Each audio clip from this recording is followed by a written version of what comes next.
Joseph also went from Galilee, from the city of Nazareth to Judah, to the city of David, which is called Bethlehem, because he was of the house and the family of David, in order to register along with Mary, who was engaged to him and was with child.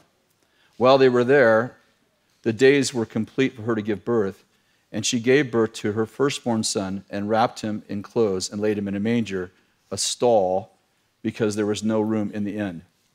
I love the story, and a couple of years ago, I was reading the story like we commonly do at this time of year, and I just thought to myself, isn't it interesting how many know that Jesus was crucified from the foundation of the world? Revelation chapter 13. How many know Jesus was crucified before the foundation of the world? Isn't it interesting that before Adam had a problem, God had an answer? I don't know about you, but sometimes I think, have you ever failed so miserably you're like, I messed up God's plan? But God had an answer before you had the problem. God is always previous. And so it's beautiful that God had this plan, and part of the plan was in the fact that the Son, Jesus, would be born, and he planned it from the foundation of the world, and it's kind of cool. Except for, do you know why there was no place for Jesus to be born? Do you know why Jesus couldn't be born in a hotel? It says, because there was no room in the inn. Now, I think there's a lot of good prophetic significance about Jesus being born in the manger and all of things. I've heard lots of messages about it, preached a couple myself. I think they're all true and good. But the Bible says that the reason why Jesus was born in a manger is specifically because there was no room in the hotel. Now, would you think that God, who plans something from the foundation of the world, would make sure and register?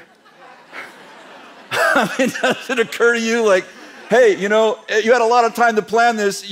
You should have made sure you got a hotel room at least? I don't know. And it just speaks to me of the way God works in our life. Have you ever thought about this? Have you ever been in this place where God's called you to do something, you think, well, if God's called me to do it, everything's going to go so smoothly. And I'm thinking, he forgot to get a room for Jesus to be born in. And I don't know if he actually forgot. He just didn't do it.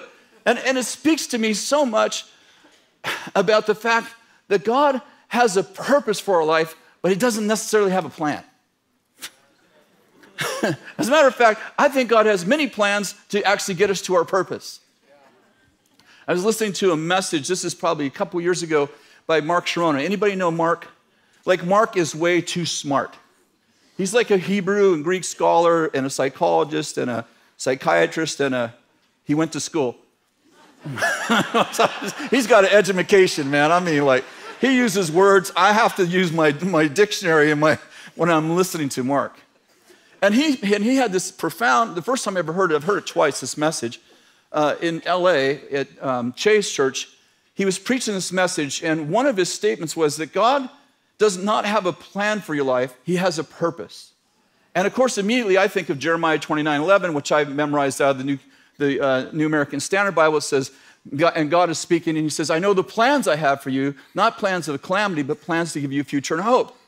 And Mark quotes that verse and said that word plans is not actually planned at all. The Hebrew word means purpose, destiny, invention, design.